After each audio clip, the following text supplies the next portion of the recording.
नमस्कार, मैं हूं मनोल राजपूत। आप देख रहे हैं सीधे समाचार खास बुलेटिन 41 जिले 41 खबर में आपको अपने जिले से जुड़ी तमाम छोटी और बड़ी खबरें देखने को मिलेंगी, जिनका सीधा सरोकार आपसे और आपकी सरकार से है।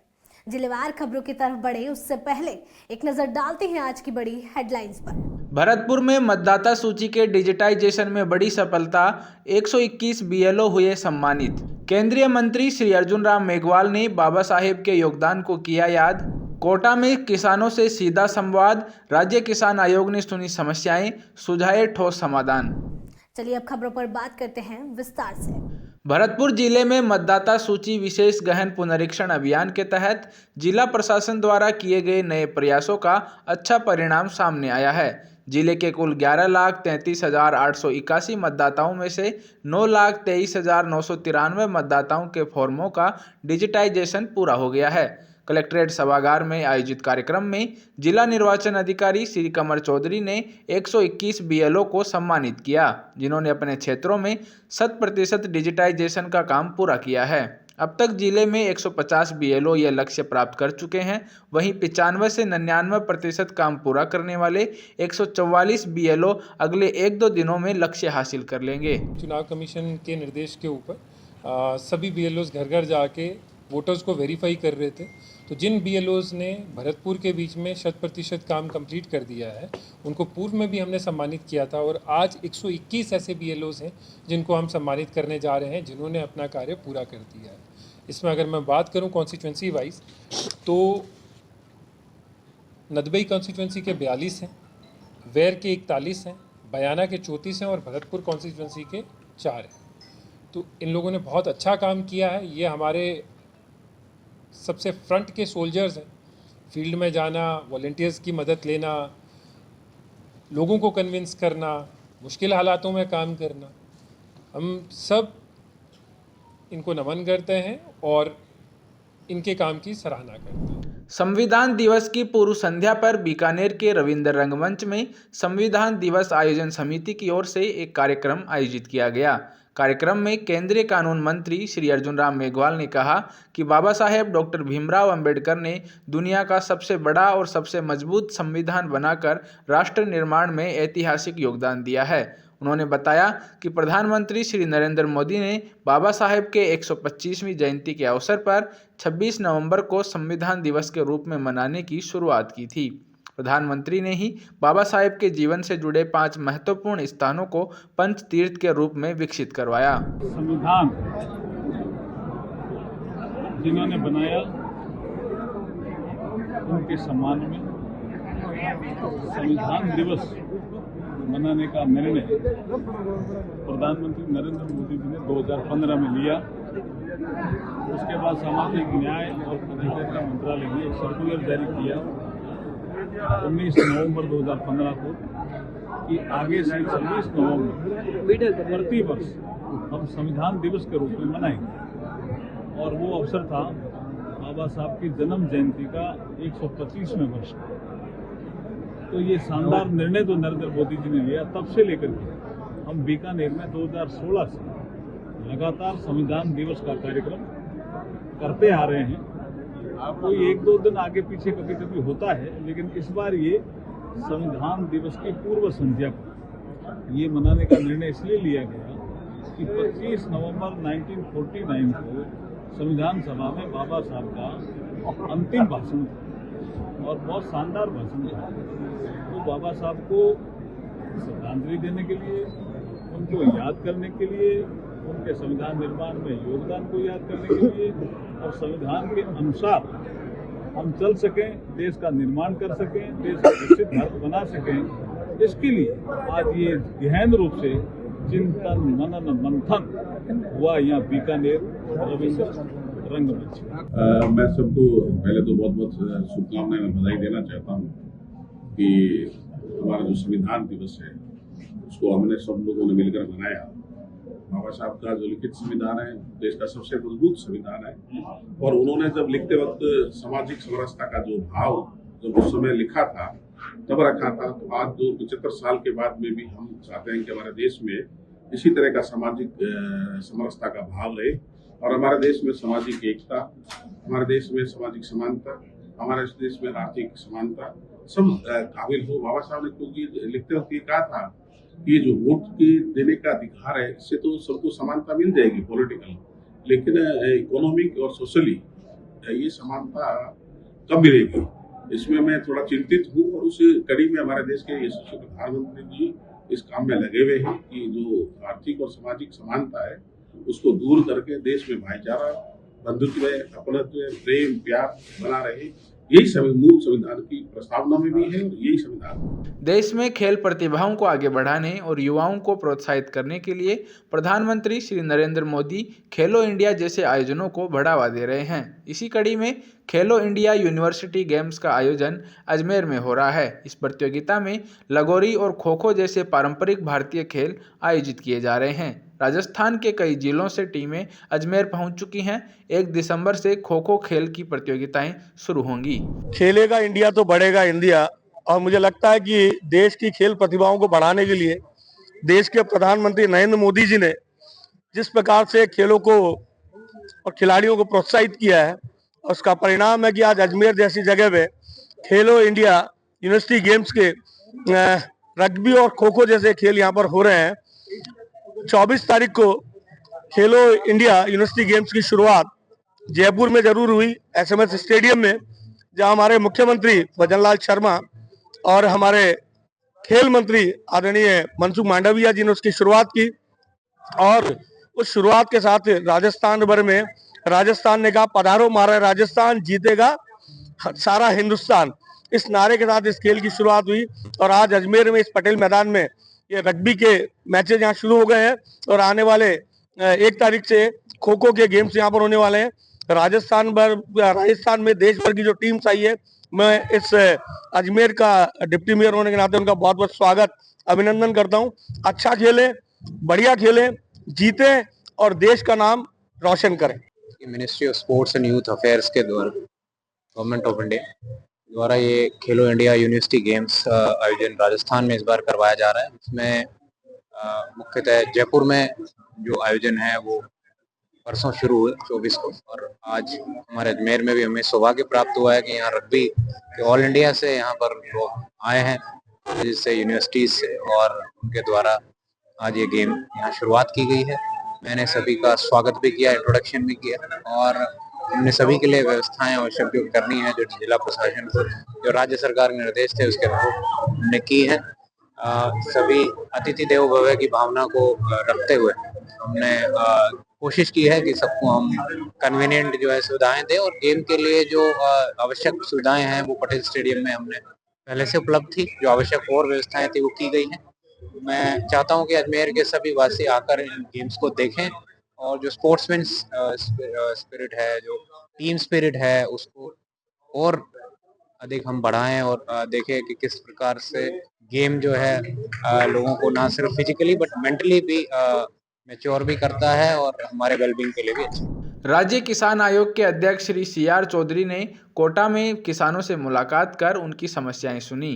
उन्होंने बताया कि आयोग अलग अलग जिलों में जाकर किसानों की परेशानियों को समझ रहा है और उनकी उचित मांगों को सरकार तक पहुंचा रहा है। श्री चौधरी ने कहा कि किसान आयोग सरकार और किसानों के बीच एक सेतु की तरह काम कर रहा है। कोटा में हुए संवाद में किसानों ने कई अच्छे सुझाव दिए, जिन्हें राज्य सरकार और केंद्र सरकार दोनों के पास भेजा जाएगा। उन्होंने किसानों से कहा कि वे सुझाव लिखकर भी दें ताकि उन्हें औपचारिक रूप से आगे भेजा जा सके। उन्होंने किसानों को सलाह दी कि वे ज़रूरत से ज़्यादा उर्वरक और कीटनाशक इस्तेमाल न करें, जैविक खाद का उपयोग बढ़ाएं, क्योंकि पेस्टिसाइड के अंश मिलने से विदेशों में अनाज का एक्सपोर्ट रोक दिया जाता है। नेत्रा गांव में मंगलवार को मुख्यमंत्री श्री भजनलाल शर्मा ने श्री मीरा माधव सरकार प्राण प्रतिष्ठा महोत्सव में हिस्सा लिया। इस दौरान अपने संबोधन में मुख्यमंत्री ने भामाशाह परिवार की सामाजिक सेवा की प्रशंसा की और कहा कि गौ सेवा हमारे संस्कारों का मूल है। हर घर में गौ माता के लिए रोटी जरूर निकालनी चाहिए। मोदी जी के आगमन से हमारे भामाशाह परिवार को इतना बड़ा सहयोग, मतलब उत्साह बढ़ा कि उन्होंने 175 ऐसी राजस्थान की जो है पाली, जालौर, सिरोही की 3 जिलों की गौशालाओं को एक सेवा अनुदान ऐसा करके इन्होंने अपनी घोषणा की है और 11 लाख रुपए का पथमेड़ा गोदाम को एक चेक मुख्यमंत्री जी के हस्ते अर्पित किया है। और सबसे बड़ी बात है, प्राण प्रतिष्ठा माधव मतलब मीरा माधव, ये अपना आप एक बहुत बड़ा अनूठा है कि लोगों को सुनने में नहीं आता है। उन्होंने कहा ना कि राधा का कर्ज था कृष्ण पे और उतारा किसने, मीरा ने कलयुग को उतारा है। तो ये कोई संयोग है। और सबसे बड़ी बात, आज़ादी के बाद आज दिन तक नेत्रा गांव ने एमएलए दे दिया, लेकिन उसके बावजूद भी कभी मुख्यमंत्री यहाँ पर नहीं आए। ये पहली बार भजन लाल जी यहाँ पर आए, ये भी हमारे लिए बहुत बड़ा सौभाग्य की बात है। ये कहना चाहते हैं कि हमारे ये जो मीरा माधव भगवान की जो प्राण प्रतिष्ठा के मुख्यमंत्री जी आए, हमारे को खूब मतलब खुशी हुई है, गर्व की बात है। हमारे गांव पूरे मतलब उनके एक गर्व की बात है। आज 25 तारीख को मुख्यमंत्री जी का यहाँ प्रोग्राम था और मुख्यमंत्री जी का प्रोग्राम के तहत आज गांव में बहुत जोरदार उत्साह था। ऐसा उत्साह नेत्रा नगरी में पहली बार देखने को मिला और ऐसा लगा कि नेत्रा में स्वर्ग उतर गया। पूरा मंदिर प्रांगण और गौशाला का जो दृश्य ही ऐसा लग रहा था। और मुख्यमंत्री जी इस पूरे कार्यक्रम पे बहुत खुश हुए और मैंने तो कई बार उनके मंच पे कार्यक्रम देखे, लेकिन आज ऐसा लग रहा था प्रत्यक्ष उनका चेहरा भी बहुत प्रसन्नता से खिला हुआ था। और मुख्यमंत्री जी ये सोच रहे थे कि वास्तव में गौ माता के भक्त के रूप में और मीरा माधव के इस मंदिर में उन्होंने अपने आप को ब्रज का निवासी बताया, भाषण में भी कहा ही। मारवाड़ जंक्शन ब्लॉक के 5 खिलाड़ियों का राष्ट्रीय स्तर की सेपक टकरा प्रतियोगिता के लिए चयन हुआ है। इस उपलब्धि से पूरे क्षेत्र में खुशी की लहर दौड़ गई है। राष्ट्रीय स्तर पर एक साथ 5 खिलाड़ियों का चयन होने पर शिक्षा विभाग ने सभी खिलाड़ियों को हार्दिक बधाई दी और मिठाइयां बांटी। खिलाड़ियों के स्वागत के लिए एक विशेष समारोह भी आयोजित किया गया, जिसमें शिक्षकों, अभिभावकों और छात्रों ने भाग लिया। संविधान दिवस के अवसर पर देशूरी सिविल न्यायाधीश श्रीमती नीतू चौधरी ने न्यायालय के कार्मिकों, अधिवक्ताओं एवं पुलिसकर्मियों को संविधान की शपथ दिलाई।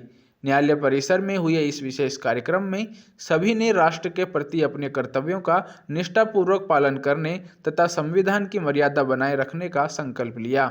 गौरतलब है कि भारत का संविधान 26 नवंबर 1949 को स्वीकार किया गया था और 26 जनवरी 1950 से देश में लागू हुआ था। संविधान दिवस के अवसर पर आयोजित ये कार्यक्रम लोगों में संवैधानिक कर्तव्यों के प्रति जागरूकता बढ़ाने के उद्देश्य से किए गए। मुख्यमंत्री श्री भजनलाल शर्मा के निर्देशन में राजस्थान में एक नई परंपरा शुरू की गई है। अब मंत्री और विधायक हर सोमवार को अपने घर पर ही जन सुनवाई कर रहे हैं। पहले लोगों को अपनी समस्याएं बताने के लिए सरकारी दफ्तरों के चक्कर लगाने पड़ते थे, लेकिन अब उनकी बातें सीधे उनके जनप्रतिनिधियों के घर पर सुनी जा रही हैं। इस व्यवस्था का असर पूरे राजस्थान में दिख रहा है। लोग खुश हैं क्योंकि उनकी परेशानियों का समाधान जल्दी मिल रहा है। इस विषय पर हमारे संवाददाता श्री मलखान मीणा ने मंत्री से खास बातचीत की। आइए देखते हैं उन्होंने क्या बताया। जयपुर में आज राजस्थान के मुख्यमंत्री श्री भजनलाल शर्मा के निर्देशन पर लगातार तमाम जो विधायक और मंत्री हैं वो जन सुनवाई करते हुए नजर आ रहे हैं। हमारे साथ में मंत्री जवाहर सिंह बेडम है।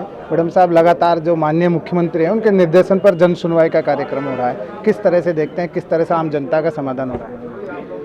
देखिए, प्रदेश के यशस्वी मुख्यमंत्री आदरणीय भजनलाल शर्मा साहब ने सभी मंत्रियों को ये निर्देश दे रखे हैं कि वो अपने निवास पर सुनवाई करें और कार्यालय में भी सुनवाई करें, क्योंकि हमारी जो सरकार है वो जनता के प्रति जवाबदेह सरकार है, जनता के कल्याण के लिए काम करने वाली सरकार है। भारतीय जनता पार्टी का कार्यकर्ता 365 दिन 24 घंटे काम करने वाला कार्यकर्ता है और जब हमारी सरकार आई है तो हम जनता के प्रति जवाबदेह होकर के काम करें। उसी श्रृंखला में आप देख सकते हैं सुबह 8 बजे से लगातार इसी तरह से लोगों का आना यहाँ हो रहा है और हम संबंधित अधिकारियों को निर्देश देकर उनकी समस्याओं का समाधान करने का काम कर रहे हैं। हमारा जो कर्तव्य है उसका हम पालन कर रहे हैं। दूसरी तरफ आप ये भी देख सकते हैं कि जो लोग समस्याएं लेकर के आ रहे हैं वो कोई गंभीर समस्या नहीं है।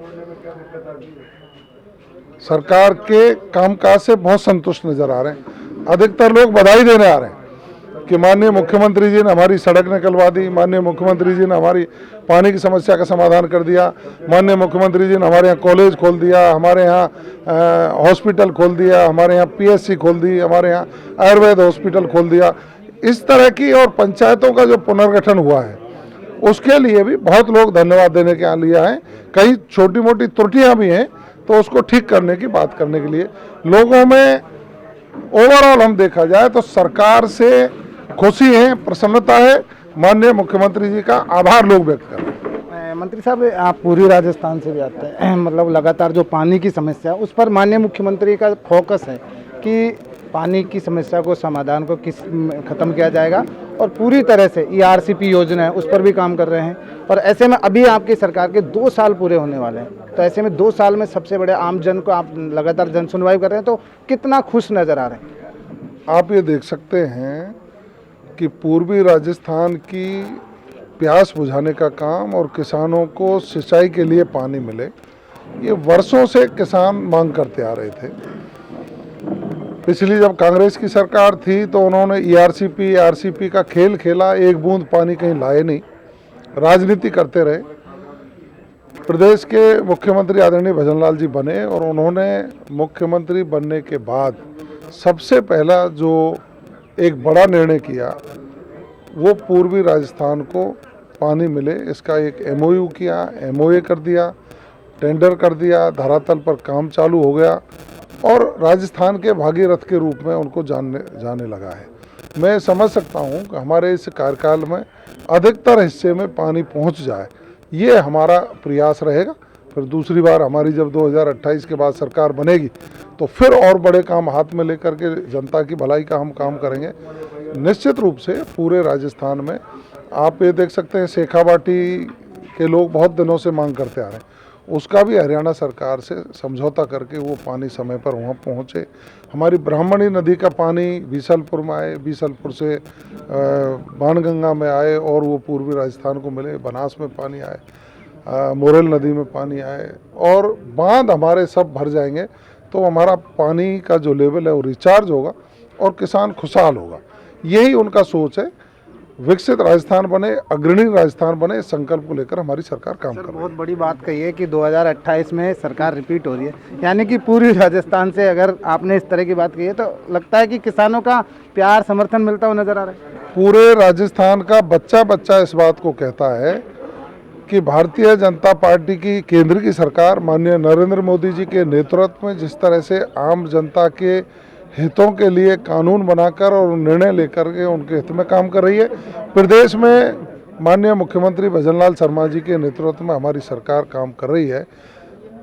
हर व्यक्ति खुशी है, मजदूर खुशी है, महिलाएं खुशी हैं, युवा खुशी है, हमारा व्यापारी खुशी है और राजस्थान का आम जन खुश होकर के भारतीय जनता पार्टी के साथ खड़ा है। देखिए, बिल्कुल जिस तरह से मंत्री जवाहर सिंह बेडम लगातार देखिए आम जन के बीच में जन सुनवाई करते हुए नजर आ रहे हैं और तस्वीरें देख सकते हैं कि चलते चलते हर जो आम जन यहाँ पर पहुँचे उनकी जन सुनवाई कर रहे हैं और उन्होंने कहा कि किसान और युवा, महिला, तमाम जो वर्ग हैं वो खुश नज़र आ रहे हैं, क्योंकि जिस तरह की जन सुनवाई का कार्यक्रम आप देखिए, जनता के बीच खड़े रह के जन सुनवाई करते हैं, किसी तरह के कोई लाग लपेट वाली बातें नहीं, लगातार जनता के समाधान को मौके पर ही निपटाते हुए नजर आते हैं। और ये जिस तरह से देखा जा रहा है, राजस्थान के माननीय मुख्यमंत्री श्री भजनलाल शर्मा के निर्देशन पर लगातार जो मंत्री विधायक हैं वो कामकाज करते हुए नजर आ रहे हैं। तो कुल मिलाकर मंत्री जवाहर सिंह बेडम ने ये कहा कि आने वाले 2028 में भी भारतीय जनता पार्टी अपने कामकाज को देखते हुए सरकार बनाने की तैयारी में है। ये तस्वीरें हैं जहां पर मंत्री खुद मौके से ही एक किसान की समस्या का समाधान कर रहे हैं। जो किसान अपनी समस्या लेकर आए उनको तुरंत निपटाते हुए नजर आ रहे हैं। ये तस्वीरें देखिए जहां पर प्रदेश भर के आम जन यहाँ पहुँचे हैं और उनकी समस्याएं सुनते हुए नजर आ रहे हैं और पूरी तरह से मौके से ही समाधान करते हैं।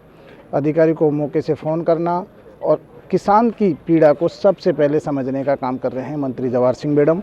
लगातार आम जनता की जो समस्या है उसका निपटारा मौके पर ही कर रहे हैं। तो ये तस्वीरें हैं जहां पर जयपुर में उनके निजी निवास पर जन सुनवाई कार्यक्रम है और पूरे प्रदेश से आम जन यहाँ पहुँचे हैं। कुल मिलाकर मंत्री ने कहा कि आने वाले समय में हम राजस्थान के किसानों को पानी उपलब्ध कराने का काम कर रहे हैं। जो माननीय मुख्यमंत्री श्री भजनलाल शर्मा का फोकस किसानों के विकास को लेकर। कैमरामैन राजेश पारिक के साथ सूजत समाचार से मलखान मीणा। भारत निर्वाचन आयोग के निर्देश पर जिले में चल रहे विशेष गहन पुनरीक्षण 2026 अभियान में अच्छा और समय पर काम करने वाले कर्मचारियों को लगातार सम्मानित किया जा रहा है। डिडवाना जिला निर्वाचन अधिकारी डॉक्टर महेंद्र खड़गावत ने जिला कलेक्टर कार्यालय के सभागार में आयोजित कार्यक्रम में बेहतरीन काम करने वाले 16 बूथ लेवल अधिकारियों को सम्मानित किया। इन अधिकारियों ने मतदाताओं से जुड़े 100% गणना प्रपत्रों को समय पर डिजिटाइज किया है। अब तक कुल 23 बीएलओ को उनकी मेहनत, लगन और उत्कृष्ट कार्य के लिए सम्मान दिया जा चुका है। डीडवाना जिला मुख्यालय स्थित कलेक्ट्रेट सभागार में जिला कलेक्टर डॉक्टर महेंद्र खड़गावत ने जिले में चल रहे विकास कामों को लेकर विस्तार से प्रेस वार्ता की। उन्होंने सरकारी दफ्तरों, स्कूलों और पुलिस विभाग से संबंधित भूमि आवंटन के महत्वपूर्ण निर्णयों की जानकारी पत्रकारों को दी। जिला कलेक्टर ने बताया कि सरकारी कार्यालयों के लिए बड़ी संख्या में जमीन आवंटित की जा चुकी है। हाल ही में police line, police shooting range और कई थानों को भी जमीन दी गई है। इस बार जमीन के साथ साथ उनके पट्टे भी तुरंत तैयार किए जा रहे हैं ताकि विभागों को बार बार दफ्तरों के चक्कर न काटने पड़े। हम बहुत जल्दी डिस्ट्रिक्ट न्यायालय के लिए भी लैंड अलॉट कर रहे हैं। जो अपना हॉस्पिटल है, अभी हम आपने देखा होगा, हमने एक साथ 14 हॉस्पिटल के लिए जमीन की, एक साथ 17 एवीएनएल ऑफिस के लिए जमीन आवंटित की। आज भी हमने करीबन 15-20 जमीनें हमने स्कूलों के लिए और अलग अलग राजकीय कार्यालयों को आवंटन किया है। आने वाले 15-20 दिन में या 1 महीने में इस प्रक्रिया को हम पूर्ण कर लेंगे। उसके बाद में भवन निर्माण का कार्य प्रारंभ होगा। नए जिला चिकित्सालय के लिए जमीन हम लगभग देख चुके हैं। हमारी इच्छा है कि जिला चिकित्सालय के पास में ही मेडिकल कॉलेज के लिए भी भूमि रिजर्व की जाए। जनरल जो यूनिवर्सिटी है उसके लिए भी हम लैंड रिजर्व कर रहे हैं। पॉलिटेक्निक कॉलेज जो कि बजट घोषणा का हिस्सा है, उसके लिए भी हम लैंड 2-4-5 दिन में अलॉट कर देंगे। तो जितनी भी जरूरतें हैं, केंद्रीय विद्यालय आपके यहाँ आ चुका है डीडवाना में, उसके लिए हमने लगभग 40 बीघा जमीन अलॉट कर दी है और उसको हमने राज्य सरकार को भेज दिया। 2-4-5 दिन में उसकी स्वीकृति आ जाएगी, वो भी जारी हो जाएगी।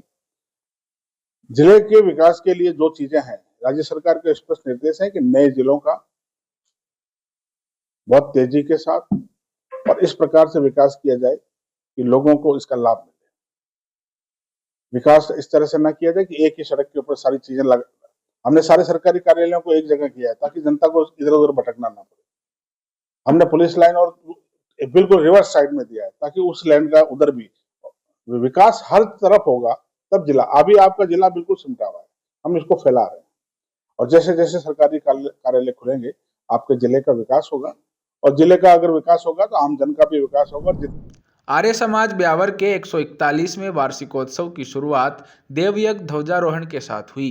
4 दिवसीय कार्यक्रमों के तहत देवयज्ञ और ध्वजारोहण के बाद आर्य समाज मंदिर से भव्य शोभा यात्रा निकाली गई। शोभा यात्रा के दौरान आर्य वीरों और वीरांगनाओं ने लाठी, तलवार, भाला और कटार चलाकर शौर्य प्रदर्शन किया। जिम्नास्टिक, डंबल, बिगुल और ब्रास बैंड की प्रस्तुतियां भी हुईं। आर्य वीरों के आग का गोला, ट्यूबलाइट तोड़ना और मोटरसाइकिल पर किए गए करतबों को देखकर लोग दंग रह गए। आज जिला निर्वाचन कार्यालय पर जिला प्रशासन की ओर से SIR के तहत जिन BLOs के द्वारा 100% कार्य डिजिटाइजेशन का कंप्लीट कर लिया, उनको सभी को यहाँ पर सम्मानित करने का कार्यक्रम किया गया था। और जिला निर्वाचन कार्यालय की ओर से पूरे ज़िले में तीनों विधानसभाओं में 98 ऐसे हमारे BLO हैं जिन्होंने समय से पूर्व अपना 100% कार्य संपादित कर दिया है और उन सबको आमंत्रित करके आज यहाँ उनको प्रशस्ति पत्र प्रदान किया है, उनका सम्मान किया है। और इनके माध्यम से इन्होंने किस तरह से क्षेत्र में कार्य किया था, किस तरह की इनको समस्या आई थी और किस तरह से इनकी प्लानिंग थी, उन सबका इनके द्वारा यहाँ विवरण पेश किया गया। तो निश्चित तौर से इनके द्वारा जिस प्लानिंग के साथ कार्य किया गया है, उस प्लानिंग के साथ दूसरे BLOs यदि कार्य करेंगे तो जल्दी ही हमारा ये डिजिटाइजेशन का कार्य कंप्लीट हो जाएगा। आज जिला ब्यावर जो है 75% डिजिटाइजेशन का कार्य करके और स्टेट एवरेज से ऊपर है और आने वाले निर्धारित समय पर सभी हमारा ये डिजिटाइजेशन का काम पूरा कर देंगे। मैं ब्यावर जिले के सभी ऐसे मतदाताओं से निवेदन करना चाहूँगा, मेरी अपील है कि जिन लोगों का अभी तक डिजिटाइजेशन फॉर्म ऑनलाइन नहीं हुआ है और BLO उनके घर पर जा रहे हैं, वो जानकारी चाह रहे हैं, सभी आप लोगों से पुनः आग्रह है कि इस कार्य को समय पर संपादित करने के लिए अपना डिटेल उसकी मैपिंग करवाएं और अपने परिवार के साथ जहां उनका नाम जुड़ना है और बीएलओ जो जानकारी चाह रहा है वो जानकारी उपलब्ध करवाएं, जिससे कि समय रहते डिजिटाइजेशन का कार्य संपूर्ण हो सके। जायल के न्यायालय परिसर में संविधान दिवस मनाया गया। कार्यक्रम की शुरुआत अपर जिला एवं सेशन न्यायाधीश श्री लक्ष्मण राम बिश्नोई द्वारा संविधान की प्रस्तावना के वाचन से हुई। सिविल न्यायाधीश एवं न्यायिक मजिस्ट्रेट दीपिका रामावत ने संविधान के महत्व पर विस्तार से जानकारी देते हुए बताया कि भारत में हर वर्ष 26 नवंबर को संविधान दिवस या राष्ट्रीय कानून दिवस मनाया जाता है। उन्होंने कहा कि संविधान देश का सर्वोच्च कानून है और इसका उद्देश्य नागरिकों में संवैधानिक मूल्यों के प्रति सम्मान और जागरूकता बढ़ाना है। मेड़ता रोड नगर पालिका परिसर में भारतीय संविधान के 75 वर्ष पूरे होने पर संविधान शपथ समारोह आयोजित किया गया। अधिशासी अधिकारी श्री हरेंद्र चौधरी ने संविधान स्तंभ पर पुष्प अर्पित कर उपस्थित कर्मचारियों और नागरिकों को भारतीय संविधान की शपथ दिलाई। इस दौरान अधिशासी अधिकारी ने संविधान स्तंभ के आसपास लगे अस्थायी केबिनों पर चिंता जताते हुए उन्हें व्यवस्थित करने के निर्देश दिए। साथ ही उन्होंने संविधान स्तंभ की सुरक्षा और साफ सफाई के लिए भी आवश्यक निर्देश जारी किए। डीएसटी टीम और शेरगढ़ थाना पुलिस ने संयुक्त कार्रवाई करते हुए बड़ी मात्रा में अवैध डोडा पोस्त पकड़ा है। पुलिस ने कुल 22 क्विंटल 68 किलोग्राम डोडा पोस्त बरामद किया है और 6 वाहनों को भी जब्त किया है। जोधपुर ग्रामीण के पुलिस अधीक्षक श्री नारायण टोगस ने बताया कि अवैध मादक पदार्थों की तस्करी रोकने के लिए चल रहे विशेष अभियान के तहत यह ऑपरेशन किया गया। इस सफल कार्रवाई में शामिल डीएसटी और पुलिस टीम के अधिकारी कर्मचारियों को जिला पुलिस अधीक्षक द्वारा पुरस्कृत किया जाएगा। टीम के प्रभारी वीरेंद्र हेड साहब व सरवण राम भौरिया द्वारा इतला मिली कि शेखला के पास में गोगा देवगढ़ हल्के में कोई अभी ट्रक डोडा पोस्ट से खाली हो रहा है। वे छोटी गाड़ियों में भर करके कहीं आगे सप्लाई कर रहे हैं, जिस पर मन SHO मैं जाब्ता के मौके पर पहुंचे। वे मौके पर ट्रक व गाड़ियों का पता किया तो वहाँ नाडी के पास में 6 वाहन मिले। एक ट्रैक्टर था और 3 क्रेटा गाड़ियाँ थी, एक स्विफ्ट VDI गाड़ी थी और एक ईशूजी लोडिंग गाड़ी थी, जिसके अंदर चेक किया तो डोडे से भरे हुए बोरे थे। तो आसपास मुलजिमों की तलाश की, नहीं मिले, जिस पर नियमानुसार NDPS की कार्रवाई करते हुए डोडों को जब्त किया। नवंबर 2025 के दौरान जोधपुर मंडल को कुल 18,994 शिकायतें मिली और इन सभी का औसतन 23 मिनट में समाधान किया गया। DRM श्री अनुराग त्रिपाठी ने बताया कि यह रेलवे की तेज और भरोसेमंद सेवा देने की प्रतिबद्धता को दिखाता है। सीनियर DCM श्री विकास खेड़ा ने बताया कि यात्रियों का फीडबैक बहुत संतोषजनक रहा। शिकायत दर्ज कराने के लिए यात्रियों के पास रेल मदद portal, mobile app, website, SMS, 139 helpline, email और सोशल मीडिया जैसे कई विकल्प हैं। जोधपुर मंडल के 24x7 वॉर रूम में अधिकारी और कर्मचारी शिकायतों की निगरानी कर उनका तुरंत समाधान सुनिश्चित कर रहे हैं। अक्टूबर 2025 में कुल 1,838 शिकायतों का औसतन निपटान समय 20 मिनट रहा। जोधपुर डिवीजन यात्री सुविधाओं को लेकर के कृत संकल्प है।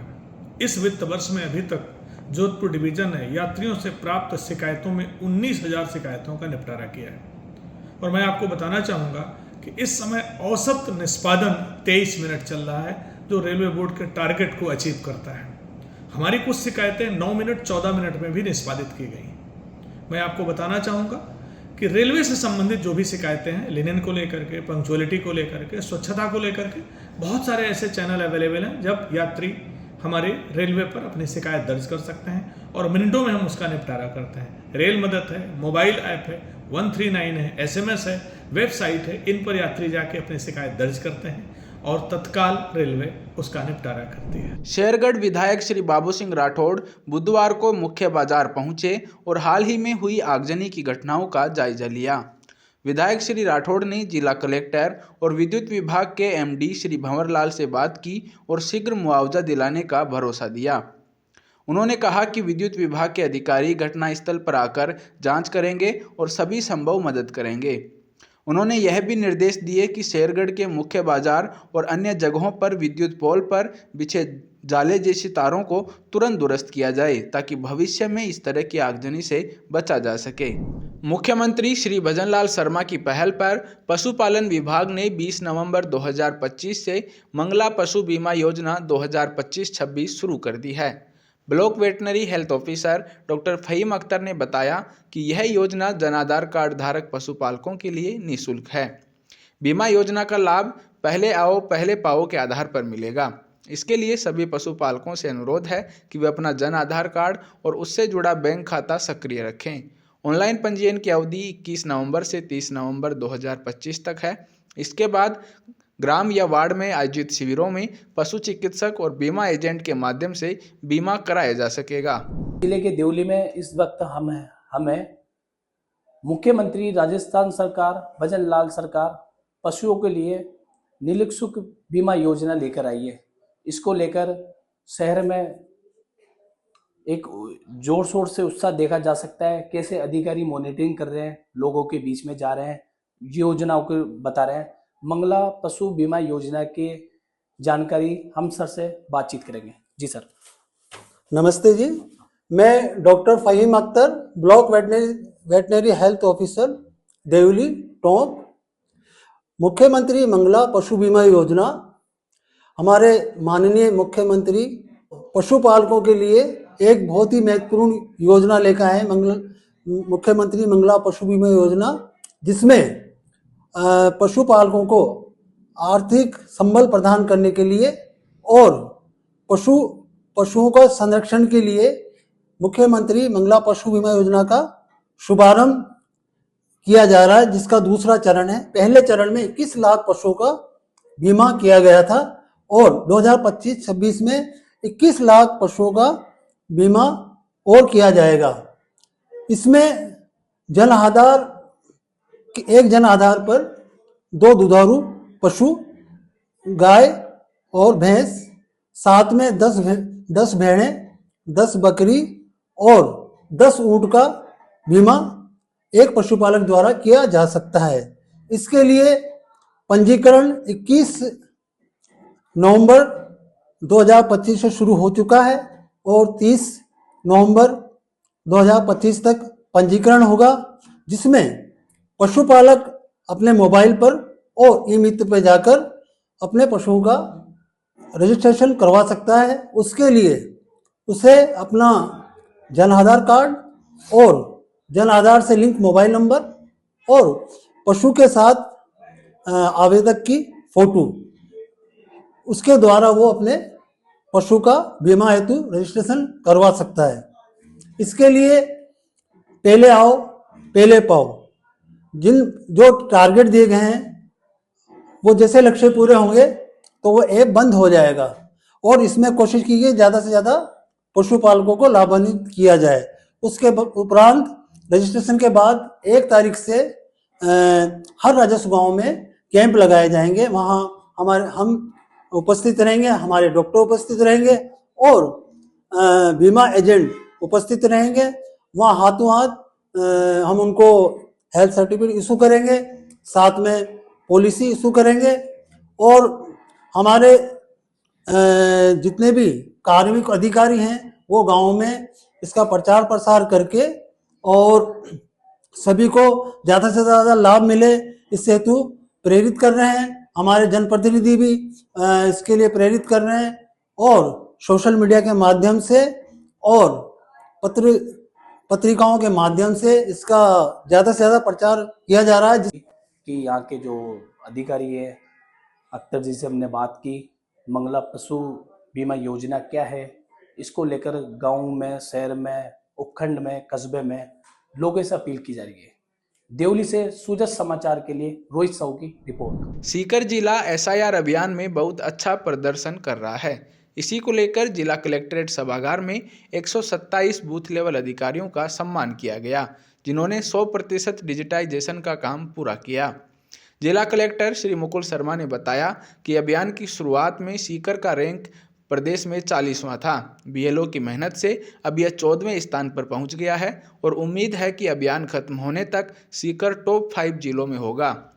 उन्होंने आमजन के सहयोग को भी सफलता का कारण बताया। लक्ष्मणगढ़ नगर की स्थापना राव राजा लक्ष्मण सिंह जी ने विक्रम संवत 1862 में की थी। इस तरह नगर अब 220 साल का हो चुका है। नगर के 220वें स्थापना दिवस को राव राजा लक्ष्मण सिंह स्मृति संस्थान और लोक सेवा ज्ञान मंदिर ट्रस्ट ने दीपोत्सव और आतिशबाजी के साथ मनाया। कार्यक्रम की शुरुआत श्री रघुनाथ जी मंदिर के महंत श्री अशोक दास महाराज ने दीप जलाकर की। उन्होंने बताया कि राम जानकी विवाह की वर्षगांठ वाले शुभ दिन अर्थात विक्रम संवत 1862 के मार्गशीर्ष सुदी पंचमी को लक्ष्मणगढ़ की स्थापना की गई थी। इसी दिन श्री रघुनाथ जी के बड़े मंदिर की नींव भी रखी गई थी। राव राजा लक्ष्मण सिंह जी जो सिक्कर के राजा थे, उन्होंने मन में विचार किया कि मुझे मेरे नाम से भी एक गांव बसाना है, क्योंकि वे बहुत ही प्रतापी और पराक्रमी राजा थे। सिक्कर के अलावा उन्होंने खेतड़ी तक, उधर फतेहपुर के नवाब को, खंडेला को, सबको हराकर मतलब अपना साम्राज्य बढ़ाया। फिर जब अपने नाम से गांव बसाने का विचार आया तो यहाँ जो कूचों का बीड़ था और केवल ये प्रकृति से निकली हुई डूंगरी थी, छोटी सी पहाड़ी, उस पे तो उन्होंने अपने गढ़ का विचार किया और यहाँ मंदिर श्री रघुनाथ जी का अपने आराध्य इष्ट देव के हिसाब से मंदिर बनाने की कल्पना की। तो विक्रम संवत 1862 यानी 1805 ईस्वी में मंगसर सुदी पंचमी को इस नगर की स्थापना के लिए मंदिर से ही इस लक्ष्मणगढ़ नगर का पाया भरा गया और गढ़ और अपना ये रघुनाथ जी का मंदिर ये राजा लक्ष्मण सिंह जी की ही देन है।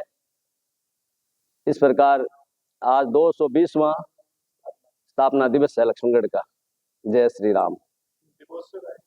दीपोत्सव का आयोजन, हाँ, ये तो अपने जो भक्तजन हैं गांव के या मंदिर से जुड़े हुए, उनकी इच्छा रहती है तो उनकी इच्छा और उनके प्रयास से भगवान के मंदिर में प्रांगण में दीपोत्सव प्रकाश व्यवस्था 5-7 साल से कर रहे हैं। बड़ी खुशी की बात है, इन सबको बधाई। मंगसिर सुदी पंचमी राम जानकी विवाह के शुभ अवसर पर विक्रम संवत 1862 को राव राजा लक्ष्मण सिंह जी ने सर्वप्रथम रघुनाथ जी का मंदिर बनाकर लक्ष्मणगढ़ की नींव रखी। तो आज उनका 220वां स्थापना दिवस नगर का है, जो बड़े धूमधाम से पूरे नगर में मनाया जा रहा है। आतिशबाजी की जा रही है, दीपोत्सव किया जा रहा है और बहुत ही खुशी का माहौल है। और हम भगवान रघुनाथ जी से प्रार्थना करते हैं कि पूरे नगर में सुख शांति बनाए रखें। फतेहपुर में बुधवार को हल्का कोहरा छाया रहा। यहां न्यूनतम तापमान 2.5 डिग्री सेल्सियस दर्ज किया गया, जिसे फतेहपुर उत्तर भारत और मैदानी इलाकों में सबसे ठंडा स्थान बन गया। मंगलवार को तापमान 4.5 डिग्री था, यानी एक दिन में 2 डिग्री की गिरावट दर्ज हुई। पिछले 4 दिनों से लगातार ठंड बढ़ रही है। कृषि अनुसंधान केंद्र के मौसम विशेषज्ञ डॉक्टर नरेंद्र पारिक के अनुसार शेखावाटी और आसपास के जिलों में न्यूनतम तापमान 6 से 8 डिग्री के बीच है, लेकिन फतेहपुर सबसे ठंडा रिकॉर्ड हुआ है। बाकी जगहों पर तापमान 10 डिग्री के आसपास बना हुआ है। उन्होंने बताया कि 27 और 28 नवंबर को एक नया पश्चिमी विक्षोभ सक्रिय होगा, जिससे राजस्थान के कुछ इलाकों में बादल छाए रहने और हल्की बारिश या बूंदाबांदी होने की संभावना है। खाटू श्याम जी कस्बे में विश्व प्रसिद्ध बाबा श्याम का विशेष तिलक श्रृंगार किया गया। तिलक श्रृंगार के कारण रात 10 बजे से मंदिर के पट बंद कर दिए गए थे। करीब 19 घंटे बाद जब बुधवार को पट खोले गए तो भक्तों का सैलाब मंदिर की ओर उमड़ पड़ा। पट खुलते ही मंदिर परिसर खाटू नरेश की जय, तीन बाणधारी की जय, नीले घोड़े के सवार की जय, हारे के सहारे की जय के जयकारों से गूंज उठा। बाबा श्याम को अमावस्या पर स्नान और विशेष तिलक श्रृंगार कर आकर्षक रूप में सजाया गया। श्रद्धालुओं की भारी भीड़ को देखते हुए श्री श्याम मंदिर कमेटी और पुलिस प्रशासन ने अतिरिक्त गार्ड तैनात किए और दर्शन व्यवस्था को सुचारू बनाने के लिए खास इंतजाम किए। संविधान दिवस के अवसर पर कृषि विश्वविद्यालय में बुधवार को संविधान की मूल शपथ दिलवाई गई। कार्यक्रम की अध्यक्षता विश्वविद्यालय के कुलगुरु प्रोफेसर डॉक्टर VS जेतावत ने की। कुलगुरु ने कहा कि विकसित भारत के लक्ष्य को पूरा करने में कृषि क्षेत्र और कृषि वैज्ञानिकों की महत्वपूर्ण भूमिका है। उन्होंने बताया कि ऐसा शोध, शिक्षा और नवाचार जरूरी है जो किसानों के जीवन को बेहतर बनाए और देश की खाद्य सुरक्षा को मजबूत करे। उन्होंने सभी से अपील की कि संविधान के आदर्शों को अपनाते हुए राष्ट्र निर्माण में सक्रिय भूमिका निभाएं और भारत को आत्मनिर्भर और समृद्ध राष्ट्र बनाने में अपना योगदान दें। मुख्यमंत्री श्री भजनलाल शर्मा के प्रयासों से जोधपुर पुलिस कमिश्नरेट ने मंचलों पर नियंत्रण रखने के लिए कालिका पेट्रोलिंग यूनिट का गठन किया है। यह टीम सुबह 6 बजे से रात 10 बजे तक फील्ड में रहकर गश्त करती है। सर्दी के मौसम को देखते हुए टीम के लिए गर्म जैकेट की जरूरत महसूस हुई। इस पर जोधपुर पुलिस कमिश्नरेट और लघु उद्योग भारती के बीच चर्चा हुई। लघु उद्योग भारती ने पहल करते हुए कालिका पेट्रोलिंग यूनिट के लिए गर्म जैकेट उपलब्ध कराए। कालिका टीम को लघु उद्योग भारती की तरफ से जैकेट्स, सर्दी में जैकेट्स वितरित किए गए हैं सभी को। कालिका टीम में जो राजस्थान सरकार की महत्वपूर्ण योजना है कालिका पेट्रोलिंग यूनिट, जो महिलाओं और बालिकाओं की सुरक्षा के लिए यहाँ जोधपुर में तैनात है। करीब 54 मेंबर है, जिसमें इनके पास स्कूटी वगैरह सरकार की तरफ से दी हुई है। सुबह 6 बजे से लगाकर रात को 10 बजे तक ऑन रोड रहती है। और जहाँ महिलाओं की आवाजाही अधिकतम होती है वहाँ स्कूल है, कॉलेज है, हॉस्टल्स है, गर्ल्स हॉस्टल्स वगैरह। और जहाँ कोई मेले है, मंदिर है, मस्जिद है, जहाँ भी कॉलोनी में वगैरह, वहाँ जहाँ छात्राएँ हैं, बालिकाएँ या महिलाओं का आवाजाही, बाजार है, तो वहाँ ये राउंड लेती है और उनको सुरक्षा प्रदान करती है। उद्योग भारती प्रांत की तरफ से जो जोधपुर में ईस्ट और वेस्ट में जो कालिकाएँ काम करती है, वो जो अपने लोगों की सुरक्षा के लिए दिन भर घूमती रहती है, तो सर्दी में उनको बचाव के लिए कुछ जैकेट, जो ये करीब 54 महिलाएं हैं, उनको दी गई है सर्दी से बचाव के लिए, और साथ में कैप दी गई है।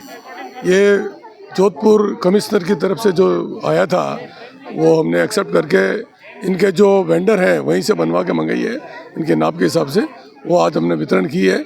और आगे भी पुलिस कमिश्नर से कोई हमको सुझाव मिलेगा तो उस पर भी हम इनके जो भी सरोकार, सामाजिक सरोकार में हम हमेशा अग्रणी रहते हैं। आदरणीय घनश्याम जी भाई साहब की प्रेरणा से ये सब कार्य आयोजित हुआ और आज भाई साहब ने एक फिर घोषणा की है यहाँ पे कि इनको माइक की एक ज़रूरत है पोर्टेबल, वो इनको प्रोवाइड कराया जाएगा। डॉक्टर सर्वपल्ली राधाकृष्णन राजस्थान आयुर्वेद विश्वविद्यालय जोधपुर में संविधान दिवस के उपलक्ष्य में जागरूकता कार्यक्रम आयोजित किया गया। कार्यक्रम में कुलगुरु प्रोफेसर गोविंद साई शुक्ल मुख्य अतिथि के रूप में उपस्थित रहे। कार्यक्रम के दौरान राजस्थान उच्च न्यायालय के वरिष्ठ अधिवक्ता श्री बंसीलाल भाटी ने विद्यार्थियों और संकाय सदस्यों को संविधान से जुड़े महत्वपूर्ण विषयों के बारे में जानकारी दी। उन्होंने संविधान की संरचना, अधिकारों और कर्तव्यों पर विशेष रूप से प्रकाश डाला। पंचायत समिति वेर के सभागार में आयोजित विशेष समारोह में निर्वाचक रजिस्ट्रीकरण अधिकारी एवं एसडीएम वेर श्री गंगाधर मीणा ने मतदाता सूची गहन पुनरीक्षण कार्यक्रम 2026 के दौरान प्रारंभिक परिगणना अवधि में ही गणना प्रपत्रों को समय पर एवं प्रभावी तरीके से ऑनलाइन अपलोड करने वाले 49 बूथ लेवल अधिकारियों को प्रशस्ति पत्र प्रदान कर सम्मानित किया।